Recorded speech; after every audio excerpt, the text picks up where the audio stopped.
క్రీస్తు వారి పేరట మరి నా శుభవందనాలు తెలియజేస్తున్నానండి. మరి సమయంలో కొద్ది నిమిషాలు కృపావార్త వర్తమానాలు విని దేవుని నామాన్ని మనం మహిమపరచుదాం. మరి దినమున కీర్తన గ్రంథము నుండి 46వ కీర్తన 10వ వచనాన్ని ధ్యానం చేసుకుందాం. 46వ కీర్తన 10వ వచనం. ఊరకుండుడి, నేనే దేవుడనని తెలుసుకొనుడి. అన్య జనులలో నేను మహోన్నతుడనగుదును. భూమి మీద నేను మహోన్నతుడనగుదును. దేవుని స్తోత్రం. హల్లెలూయా, హల్లెలూయా. ప్రభునందు ప్రియులారా, మరి కోరాహు కుమారులు రచించినటువంటి ఈ కీర్తన భాగంలో ఒక చక్కని మాటను మనము చూడగలం. ప్రభువారు మహోన్నతుడు అని కోరాహు కుమారులు ఒక చక్కని మాట తెలియజేస్తున్నారు. కోరాహు కుమారుల కుటుంబంలో దేవాది దేవుడైన యేసుక్రీస్తు వారిని వారు ఎలాగ కలుస్తున్నారు? ఒక మహోన్నతునిగా, అంటే అన్నిటికంటే ఒక ఉన్నతమైన స్థితిలో, ఉన్నతమైన స్థానములో వారు పెట్టారు. దేవుని స్తోత్రం. అందుకే అక్కడ 2వ లైన్ అన్నాడు, అన్య జనులలో నేను మహోన్నతుడనగుదును, భూమి మీద నేను మహోన్నతుడనగుదును. దేవుని స్తోత్రం. మరి ఆయన మనం ఆరాధిస్తున్న దేవుడు ఎవరండి? మహోన్నతుడు. ఇంకా ఆయన మించిన ఆయన ఎవరు లేరు. హై, చాలా ఉన్నతమైన వాడు, మహోన్నతుడైన ఆ మహోన్నతుడైన యేసుక్రీస్తు వారిని ఏం చెప్తున్నారు? ప్రభు ఆత్మ చేత పలికిన మాటలు, ప్రభువారు పలుకుచున్న విలువైన అమూల్యమైన మాట. అందుకే చూడండి, అక్కడ ఓరకుండుడి అనే మాటకు ముందుగా ఒక గీత ఉంటుంది. అంటే అది మనుషులు పలికిన మాట కాదు, ప్రభు పలికిన మాట. ప్రభు ఏమని పలుకుతున్నాడు? ఓరకుండుడి, నేనే దేవుడినని తెలుసుకోండి. దేవుని స్తోత్రం. ఒకవేళ ఈ మాట చదువుతున్నప్పుడు ఇదేంటి మరలా కొత్తగా బైబిల్ ఎలా చెప్తుందా, లేకపోతే మా పాస్టర్ గారు మరలా చెప్తున్నారేంటి, మరలా నేనే మహోన్నతునని, నేనే దేవుడిని తెలుసుకోండి అంటున్నారు. నేను తెలుసుకుని చాలా సంవత్సరాలు అయింది కదా అనుకుంటాం. ప్రియులారా, తెలుసుకోవడం వేరు, ఆయనతో సహవాసం చేయడం వేరు. అర్థమైందండి? తెలుసుకోవడం వేరు, ఆయనతో సహవాసం చేయడం వేరు. అందుకే పెద్దలు అంటారు మాట, వారితో వీరు 6 నెలలు సహవాసం చేస్తే వారే వీరైపోతారట. అది ఈ సహవాసం ఎవరితో చేస్తున్నావో అర్థం చేసుకోవాలి. మనం ఆలోచన చేసుకోవాలి. దేవునితో సహవాసము చేస్తే మనము కూడా ప్రభువలే అవుతాం. దేవుని స్తోత్రం. ఎందుకంటే ప్రభు ఒక మాట అన్నారు, నేను పరిశుద్ధుడను కనుక మీరును పరిశుద్ధులయ్యుండుడి. దేవుని స్తోత్రం. పరిశుద్ధుడైన దేవాది దేవుడైన యేసుక్రీస్తు వారితో నీవు నేను సహవాసము చేస్తే మనం కూడా ఏమవుతాం? పరిశుద్ధులమవుతాం. లేదండి, దేవునితో చేస్తే చాలా కష్టం. అమ్మమ్మో, దేవునితో సహవాసం కుదరదండి. లోకంలో నాకు చాలా మంది ఫ్రెండ్స్ ఉన్నారు, వారితోనే స్నేహం చేస్తాను అంటే, లోకములో ఉన్న స్నేహితులతో స్నేహం చేస్తే ఎలాగైపోతామో మనకి లోకాసు సువార్త 15వ అధ్యాయంలో ఒక వ్యక్తి ఉంటాడు. వెరీ గుడ్, బాగా చెప్పేశారు. ఎవరండి? తప్పిపోయిన కుమారుడు దేవునితో సహవాసము చేసాడా? లోకములో ఉన్న స్నేహితులతో సహవాసం చేశాడా? లోకములో ఉన్న స్నేహితులతో సహవాసం చేశాడు. సహవాసం చేశాడు కాబట్టి లోకములో ఉన్న స్నేహితులతో స్నేహము చేయడం ద్వారా అతను ఏమైపోయాడు? తన డబ్బు అంతా పట్టుకెళ్ళి, ఒక మంచి మాట ఉంది అక్కడ, వెరీ గుడ్, ఏం చేశాడు? తన ధనాన్ని దుర్వ్యాపారం చేస్తాడు. త్రాగడానికి, తిరగడానికి, పాపానికి విచ్చలవిడిగా తన ధనం అంతా ఖర్చు పెడిస్తాడు. ఎవరి మాట విని? లోక స్నేహితుల మాట విని. గమనించండి ప్రియులారా, మరి నీవు నేను కూడా లోకులతో గాని లోకముతో గాని స్నేహము చేస్తే మన జీవితములు కూడా అలాగే ఉంటాయి. గమనించండి, మీ భర్త అయినా, మీ భార్య అయినా, మీ బిడ్డలైనా లోకముతో స్నేహము చేస్తే వారు కూడా అలాగే అయిపోతారు.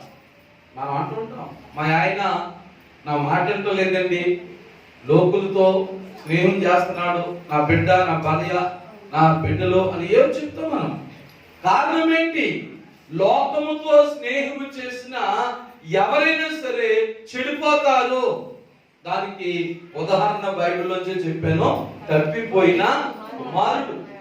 చూసారా, తండ్రితో బంధాన్ని తెంపేసిన వాడు. ఎవరితో బంధం అండి? తండ్రితో బంధాన్ని తెంపేశారు. మరి బుద్ధి లేని వాడు ఏమైపోయాడు? ఎందుకు ఆ మాట అంటే సుమా, అక్కడ మాట ఉంటుంది, అతనికి బుద్ధి వచ్చిన తర్వాత ఉంటుంది. అంటే బుద్ధి వచ్చిందంటే ఇప్పుడు ఏం లేదు, బుద్ధి లేదు. బుద్ధి లేక తండ్రి నుండి దూరం అయిపోయాడు, తండ్రికి దూరం అయిపోయాడు, తండ్రి ప్రేమకు. కానీ తండ్రి ఇచ్చిన ఆస్తి కావాల్సి వచ్చిందండి. తండ్రి అక్కలేకపోయింది కానీ తండ్రి ఆస్తి అవసరమైంది. అలాగే ఈ రోజుల్లో మన తండ్రి అయిన దేవాది దేవుడు మనకు అక్కర్లేదు కానీ ఆయన ఇచ్చే ఆశీర్వాదాలు కావాలి మనకి. అవునండి, మనము తప్పిపోయిన కుమారుడు వలె లోకులతో స్నేహం చేయాలనుకుంటాం, లోకంతోనే స్నేహం చేస్తాం, దేవునితో స్నేహం చేయం. ఒకవేళ గతించిన 2021 సంవత్సరంలో నీవు ఎవరితో సహవాసం చేసితివి జ్ఞాపకం చేసుకో. అందుకే ఇక్కడ అంటున్నాడు, మరలా 2022వ సంవత్సరంలో అడుగు పెట్టిన నీవు నేను కూడా ఏం చేయాలన్నాడు? ఓరకుండుడి, నేనే దేవుడనని తెలుసుకొనుడి. దేవుని స్తోత్రం. అదన్నమాట. తెలుసుకున్నాడు లేదా తప్పిన కుమారుడు? అన్ని పోయాక, అన్ని ఉన్నప్పుడు అందరూ ఉన్నారు, స్నేహితులు అందరూ ఉన్నారు కూడా, పట్టుకెళ్ళి డబ్బు అంతా అయిపోయింది. అంతా అయిపోయిన తర్వాత ఒకడికొకడు జారుకున్నాడు. కష్టాల్లో, బాధల్లో, ఆర్థిక ఇబ్బందుల్లో, తిండి లేక, బట్ట లేక, ఉండడానికి ఇల్లు లేక ఇప్పుడు ఏమైపోయాడు? తప్పిన కుమారుడు ఒంటరి వాడైపోయాడు. చెప్పడు, ఏమైపోయాడు? ఒంటరి వాడైపోయాడు. ఈ ఒంటరి వాడైపోయినప్పుడు ఏ స్నేహితుడైనా గుర్తుకొచ్చాడా? మోసపోయిన అనుకున్నాడు. ఎవరు గుర్తుకొచ్చారు చెప్పండి? ఆమేన్, హల్లెలూయా. కష్టములలో, బాధలలో, శోధన వేదనల్లో మరి ఏ తండ్రినైతే విడిచిపెట్టాడో, ఏ తండ్రి ప్రేమనైతే విడిచిపెట్టాడో, ఏ తండ్రి సహవాసానైతే విడిచిపెట్టాడో, ఏ తండ్రికైతే దూరం అయిపోయాడో, కష్టంలో రాగానే, బాధలు రాగానే ఆ తండ్రి గుర్తుకొచ్చాడు. దేవుని స్తోత్రం. అందుకే అక్కడ రాయబడి ఉంటుంది, అతనికి బుద్ధి వచ్చిన తర్వాత వాడబడుతుంది అన్నమాట. దేవుడిలారా, ఒకవేళ నీ జీవితంలో, నా జీవితంలో 2021 సంవత్సరాలు ఒకవేళ తప్పిపోయిన కుమారుని వలె తిరిగేసేమో మనం కూడా. దేవుని విడిచిపెట్టి, దేవుని ప్రేమను విడిచిపెట్టి, దేవుని మందిరాన్ని విడిచిపెట్టి, దేవుని సహవాసాన్ని విడిచిపెట్టి మనము కూడా ఒకవేళ అలాగే తిరిగిన వారం అయితే,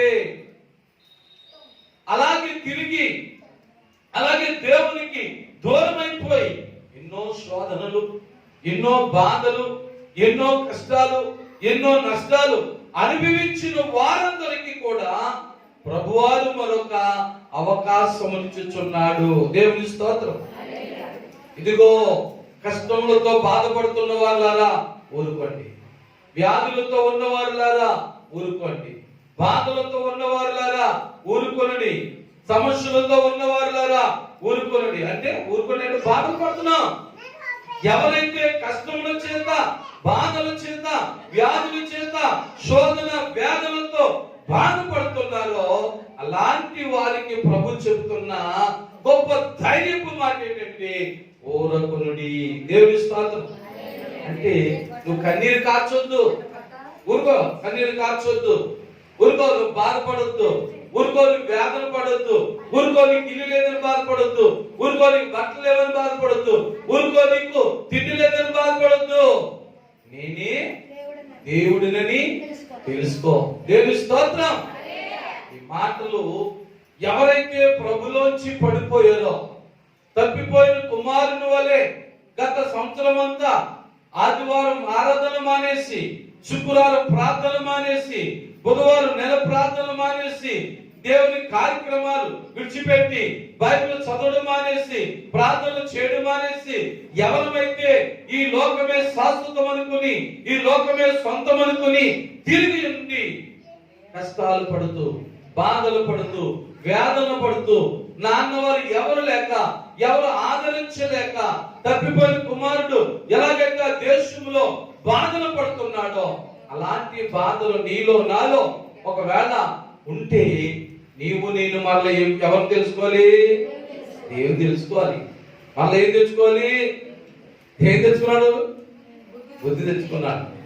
అది తప్పు మాట కాల్సమా, తప్పు మాట అనుకోకండి. మమ్మల్ని బుద్ధి లేని అంటారంటే పాస్టర్ అనుకోకండి. దేవుని స్తోత్రం. బైబిల్లో రాయబడిన మాట, అతనికి బుద్ధి వచ్చి. దేవుని స్తోత్రం. చెడు బుద్ధి, ఇప్పుడు ఈ కష్టాల్లో చెడు బుద్ధి పోయింది, మంచి బుద్ధి వచ్చింది. మరలా ఎక్కడికి వెళ్దాం కోరుకున్నాడు? నా తండ్రి దగ్గరికి వెళ్తాను. నా తండ్రి ఒకవేళ నేను చేసిన తప్పుకి నన్ను కొడుకుగా స్వీకరించుడు. నిజంగా ఏ తండ్రి స్వీకరిస్తాడా? అమ్మా స్వీకరిస్తాడా? తండ్రిని తుణీకరించి ఎన్నో నయ్యో భయం చెప్పినా వినకుండా వెళ్ళిపోయిన కొడుకుని ఒకవేళ నీవు నేనేది ఒకవేళ విడిచిపెట్టి మరలా మర్చిపోతాం. అలా మర్చిపోయిన తల్లిదండ్రులు లేరా? లోపల ఎంతో మంది ఉన్నారు. కానీ మన తండ్రి అయిన దేవుడు గొప్పవాడు. ఎందుకు చెప్పండి? చూడు, 100వ కీర్తన 100వ కీర్తన 100వ కీర్తన 3వ వచనం చదవండి. కీర్తన 100వ కీర్తన 3వ వచనం చూడండి. యెహోవాయే దేవుడని తెలుసుకొనుడి. ఎందుకు ఆయన దేవుడని తెలుసుకోవాలి? ఆయనే మనలను పుట్టించెను. ఒక్క నిమిషం అంటారు. మనం ఎందుకు దేవుడని తెలుసుకోవాలి? యేసుక్రీస్తునే ఎందుకు దేవుడని తెలుసుకోవాలి?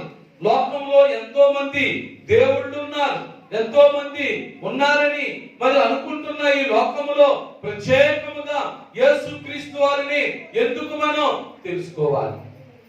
మరి అక్కడ అన్నాడు, యెహోవాను తెలుసుకోండి. ఎందుకు చదవంట? ఆయనే మనలను, కాబట్టి ఆయనే మనలను, ఆయన మనలను పుట్టించెను. హల్లెలూయా. మరి రోజు భూమి మీద నీవు నేను ఉన్నామంటే ఎవరు కృపది? దేవుడి కృప. పుట్టించాడు. ఒకవేళ తల్లిదండ్రుల ద్వారా పుట్టాను అంటే మంచిదే, కానీ రహస్యం ఏంటి? దేవుడు పుట్టించాడు కానీ లోకంలోకి వచ్చావు, తల్లిదండ్రుల గర్భంలో పడ్డావు. ఎందుకంటే ఆ 127వ కీర్తన మరి 3వ వచనం 2వ లైన్లో ఏముంది? గర్భఫలము యెహోవా ఇచ్చు. అది నీవు తల్లి గడుపుకుని పడ్డావంటే ఎవరు పుట్టించాడు? దేవుడు. గర్భఫలం యెహోవా ఇచ్చు బహుమానం. కనుక మరి నేను నా తల్లిదండ్రులు పుట్టావు. దేవుని స్తోత్రం. ఎవరిస్తే పుట్టావు? దేవుడిస్తే పుట్టావు. కానీ బైబిల్లో ఆదికాండం 30వ అధ్యాయంలో రాహేలు యాకోబును పట్టుకుని శోధిస్తుంది. నువ్వు నాకు పిల్లలెత్తేవా, నువ్వు నాకు పిల్లలెత్తేవా అంటే రాహేలు ఉద్దేశం ఏంటి? గర్భఫలం అనేది భర్త ఇవ్వాలనుకుంటాం. మరి దేవుని ఎరిగినటువంటి, వాక్యం ఎరిగినటువంటి యాకోబు గారు ఏమన్నాడు? నేను నీకు పిల్లలనిచ్చుటకు దేవునికి ప్రతిగా ఉన్నానా? దేవుని స్తోత్రం. అంటే అక్కడ యాకోబు గారి యొక్క ఉద్దేశం ఏంటి? గర్భఫలం ఇచ్చేది దేవుడే. కాబట్టి ఇక్కడ మరి ఇక్కడ 100వ కీర్తన 3వ వచనంలో కూడా ఆయనే మనలను పుట్టించెను. మరి ఎలా పుట్టించాడో నీకు తెలియాలంటే ఆదికాండం 1వ అధ్యాయం నుండి 2వ అధ్యాయం వరకు చదివేండి. ఇంటికి వెళ్ళాక మనకంత వివరించుకునే టైం లేదు కదా. ఆదికాండం 1వ అధ్యాయం 2వ అధ్యాయం మీరు బాగా చదివితే మరి అసలు ఈ సృష్టి ఎలాగొచ్చిందో, ఆ సృష్టిలో దేవుడు నిన్ను నన్ను కూడా ఎలా పుట్టించాడో తెలుస్తుంది. అందుకే ఇక్కడ కీర్తనకాడు ఏమన్నాడంటే ఆయనే మనలను పుట్టించెను. ఇప్పుడు నమ్ముతామా? అది ఒకవేళ నమ్మకపోతే ఈ వారం ఇంట్లో బాగా బైబిల్ చదువుకొని వచ్చే వారం అన్న చెప్పిన తెలుస్తారు. ఆ 2 మాట చదువు దాని కింద ఆయనే మనల్ని పుట్టించెను. ఒకరే చదువుతారు. మనము చెప్పలు గట్టిగా, మనము అది మనము ఆయన వారం, లోకవారం కాదు. ఏంటంటే మనం లోక సంబంధులు కాదు, ఆయన వారు. ఆయన అనగా దేవుడు యేసుక్రీస్తు వారు. నీవు నేను కూడా ఎవరి బిడ్డలం అంటే ఆయన బిడ్డలం. ఆయనే పుట్టించాడు, ఆయనే మనం పుట్టించాడు కాబట్టి మనం ఆయన బిడ్డలం. ఇంకో మాట అంటారు ఆయన మనమేమంటే ఆయన ప్రజలము. గొప్ప, ఎంత గొప్ప మాట. 4వ మాట ఆయన మేపు గొర్రెలు. దేవుని స్తోత్రం. చూసారా, అందులో మొదటి మాట యెహోవా దేవుడు అని తెలుసుకున్నది. ఆయనే మనలను పుట్టించెను. మనం ఆయన వారము, మనం ఆయన ప్రజలము. ఆయనే మనలను ఆయన మేపు గొర్రెలు. దేవుని స్తోత్రం. నీవు నేను కూడా సమృద్ధిగా భోజనం తినాలంటే, నీవు నేను కూడా మంచి వస్త్రములు కట్టుకోవాలంటే, నీవు నేను కూడా మంచి ఇళ్లలో ఉండాలంటే ఇప్పుడు ఎవరు ఆశీర్వాదం కావాలి? దేవుని ఆశీర్వాదం కావాలి. మానవులు అనుకుంటున్నాం నేను మంచి ఉద్యోగం చేసేస్తే మంచి ఇల్లు కొనేసుకోగలను, మంచి బట్టలు కొనేసుకోగలను, మంచి భోజనం చేయగలం అనుకుంటున్నాం. లేదండి. ఉద్యోగాలు చేసేవారిని అడగండి. దేవుణ్ణి నమ్ముకోకుండా ఉద్యోగములు చేసేవారిని అడిగితే 1వ తారీఖు వచ్చేసరికి జీతాలు వచ్చే సమయానికి ఎన్ని అప్పులు రెడీగా ఉంటాయో చెప్తారు. వాళ్ళు పెద్ద ఉద్యోగాలు చేసినా ఇంటి నిండా అప్పులు, కష్టాలు, బాధలు. కానీ నీవు నేను పేదవారమైనా మధ్య తరగతి వారమైనా మనకి ఇలాగే హ్యాపీగా సంతోషంగా ఉంటున్నామంటే దేవుని కృప. హల్లెలూయా. మరి సహోదరి 136 కీర్తనలో చదివిన కీర్తనలో నీవు నేను కూడా 2వ లైన్ ఏం చెప్పాం? ఆయన కృప నిరంతరం ఉండును. దేవుని స్తోత్రం.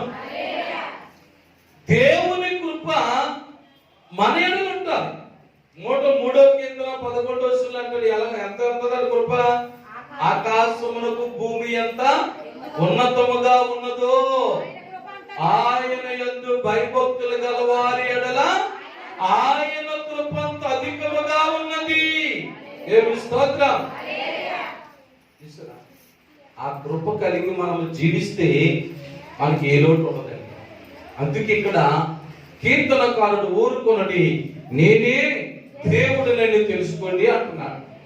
మరి అది 100వ కీర్తన 3వ వచనంలో కూడా ఏమన్నాడు? నేనే దేవుడిని తెలుసుకుని.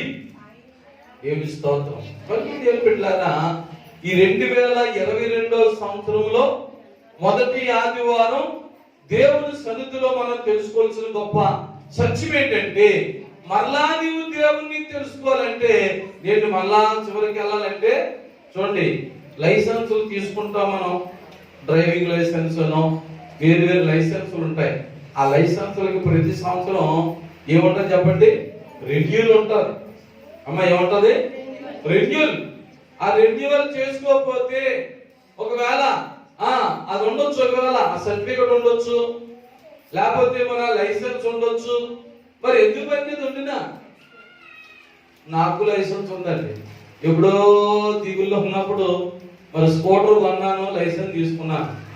అది 2018 అయిపోయి నేను చూసుకోలేదు. హల్లెలూయా. మనం ఒకసారి సలాం చూసుకుంటే నా లైసెన్స్ అయిపోద్ది.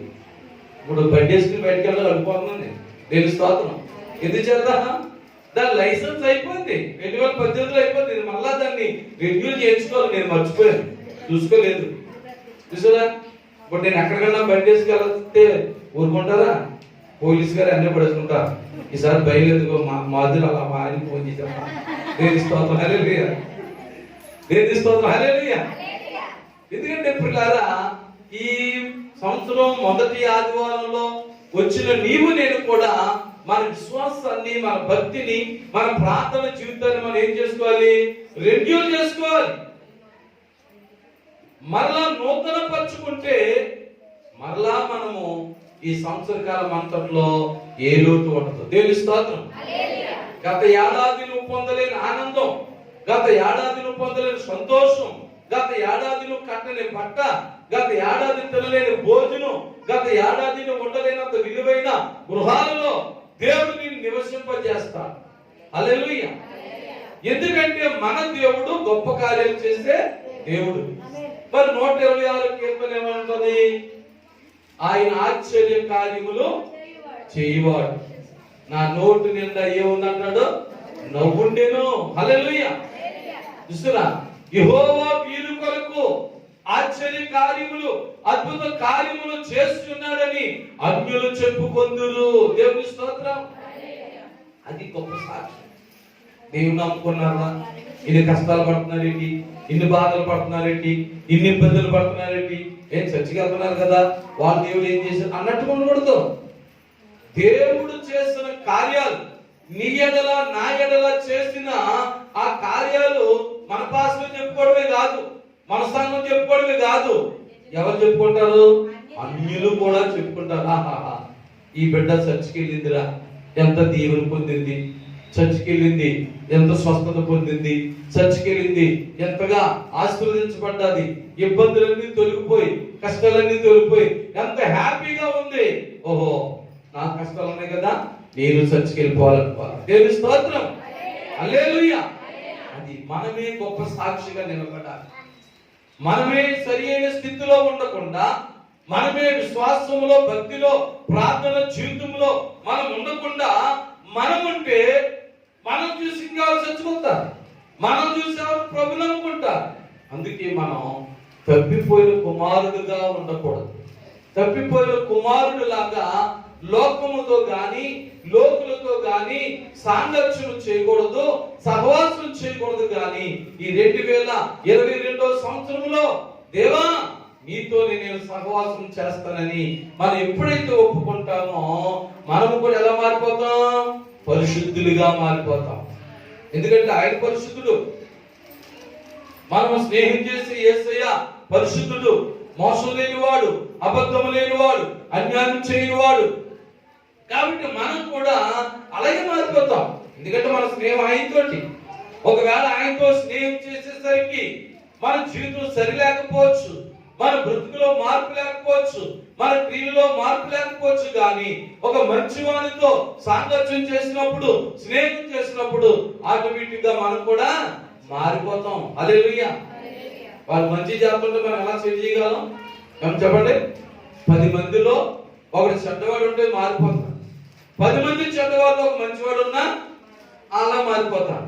అందుకే మనము మంచివాడును, పరిశుద్ధుడును, నీతి గలవాడు, దయగలవాడునైనా ఆత్మను రక్షించగల సామర్థ్యము గల దేవాది దేవుడైన యేసు క్రీస్తుతో మనం సాంగత్యం చేసినప్పుడు, సహవాసం చేసినప్పుడు మనము పరిశుద్ధులమైపోతాం. హల్లెలూయా.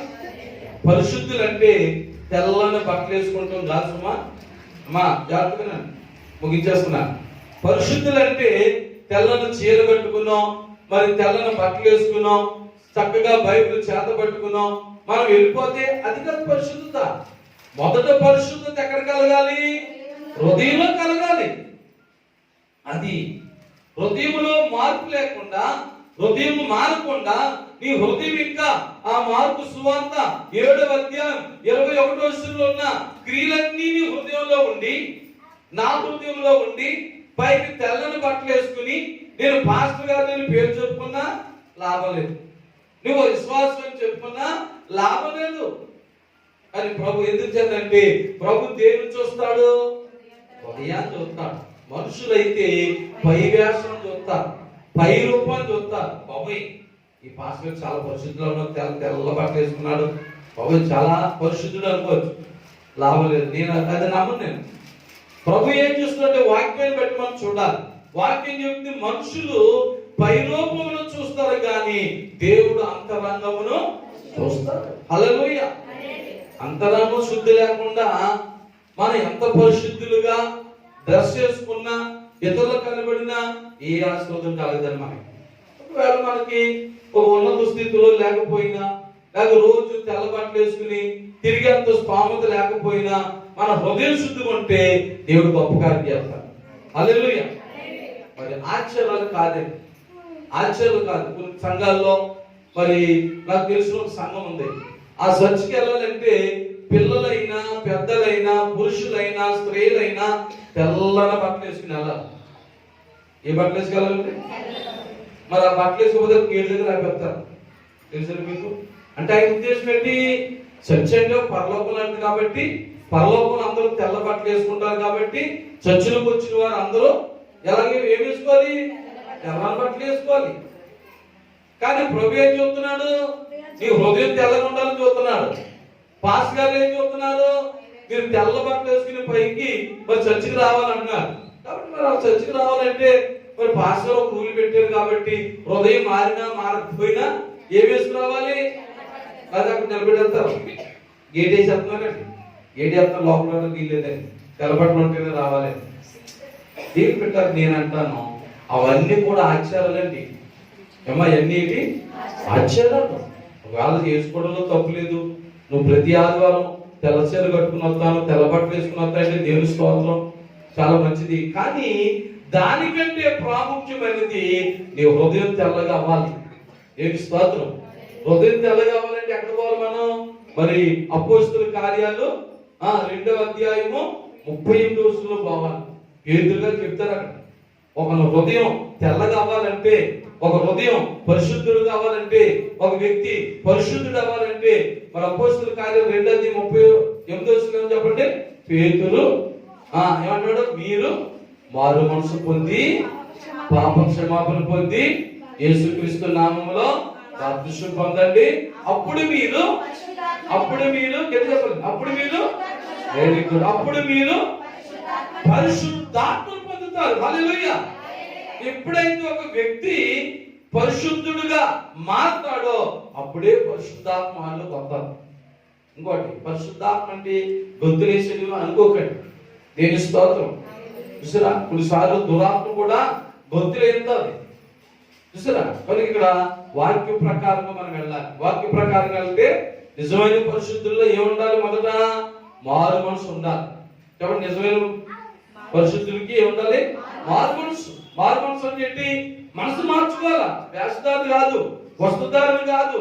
నీ మనస్సు మారాలి, నీ అలవాట్లు మారాలి, నీ క్రియలు మారాలి, నీ యొక్క స్వభావం అంతా మారిపోవాలి. అందుకే 2 కొరింథీ 5వ అధ్యాయం 17వ వచనంలో ఏమని చెప్పండి?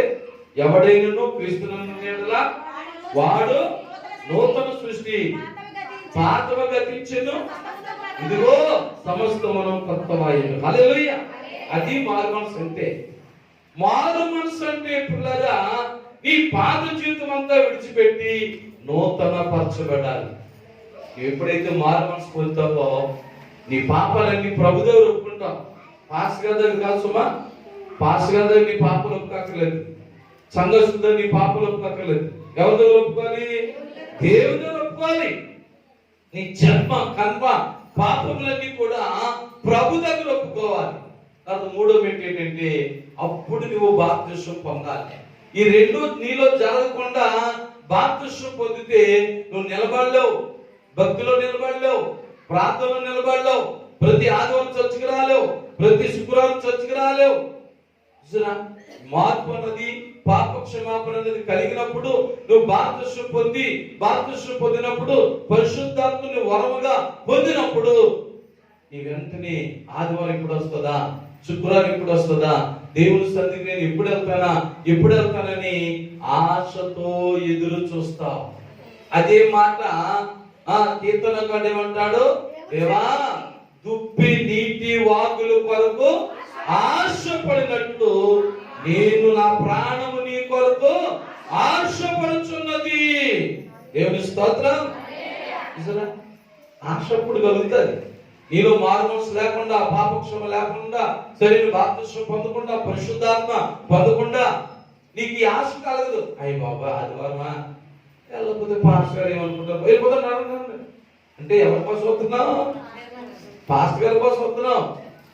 మళ్ళా రేపు ఆదివారం పాస్టర్ అందరూ నిలబడేస్తాడేమో బాబాయ్ నన్ను వెళ్దాం అన్ని సంఘాలు కూడా ఉన్నాయండి. కానీ నేనంటాను, పాస్టర్ గారికి భయపడి భక్తి చేయకూడదు. దేవుని స్తోత్రం. పాస్టర్ గారు ఎందుకంటారమ్మా అడుగుతుంది మామూలుగా అంతే.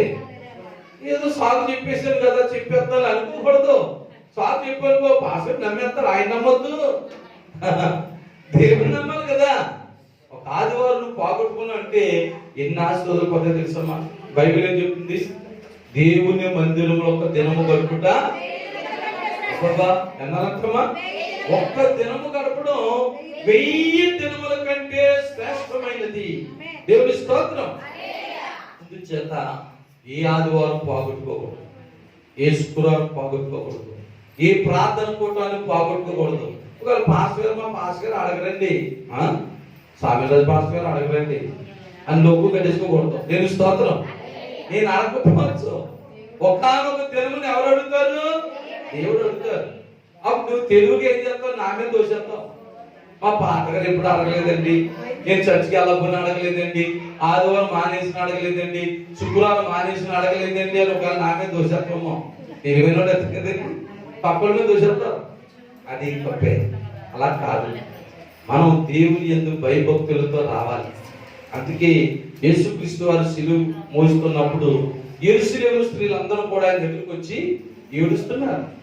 ఆయన శిలువను చూసి, ఆయన బాధ చూసి, ఆ మోస్తున్న శిలువను చూసి యెరూషలేము స్త్రీలందరూ బాధపడుతుంటే యేసయ్య బలి పెంచుకున్నారు కదా, బా బలిగెడుతున్నారమ్మా, నాకు ఎంతమంది ఫ్యాన్స్ ఉన్నారా, నాకు ఎంతమంది సపోర్ట్ చేసుకుని ఉన్నారు అన్నాడా?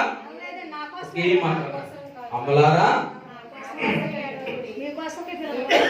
నా కోసం ఏడకుడి, మీకోసం మీ పిల్లల కోసం ఏడవండి. భక్తి అనేటువంటిది దేవుని కోసమో, పాస్టర్ గారి కోసమో, సంఘం కోసమో, సంఘ సభ్యత్వం కోసమో కాదు.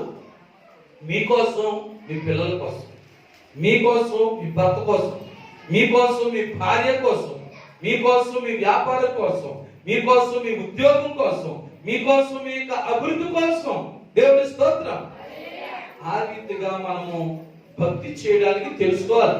అందుకే ఓరకుండడి నేనే దేవుని తెలుసుకుని అన్నాడు. మరి ఆయన పరిశుద్ధుడు కాబట్టి మనం పరిశుద్ధులుగా మారాలంటే అపోస్తలుల 2:35 చెప్పినట్టుగా మారుమనసు పొందాలి, పాపక్షమ పొందాలి, బాప్తిస్మం పొందాలి. అప్పుడు నీ పరిశుద్ధాత్మను వరంగా పొందావు కాబట్టి అప్పుడు ప్రభు పరిశుద్ధుడు, నీవు కూడా పరిశుద్ధుడు కనుక, పరిశుద్ధురాలు కనుక మీ ఫ్రెండ్షిప్ బాగుంటుంది. హల్లెలూయా. దేవునితో నీ సహవాసం బాగుంటుంది. మరి నువ్వు అప్పుడు తండ్రి అని పిలవగానే తనయుడా అని ఆయన పలుకుతాడు. అబ్బే నేను ప్రార్థన చేస్తానని పలకడండి అయినా, నేను ప్రార్థన చేస్తాను వినడండి అయినా. ఎందుకు వింటాడు? యెషయా గ్రంథం 59:1 ఏం చెప్పండి?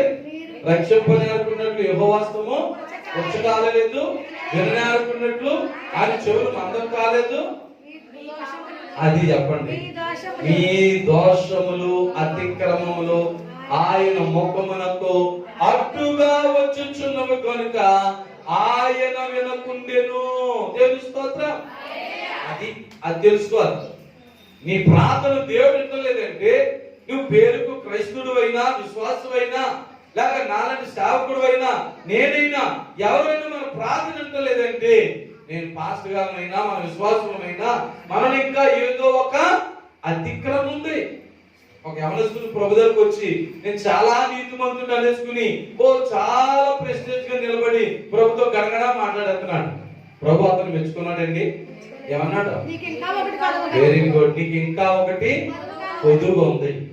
ఆ పొదివేంటో ఈ 2022లో తెలుసుకోవాలి మనం.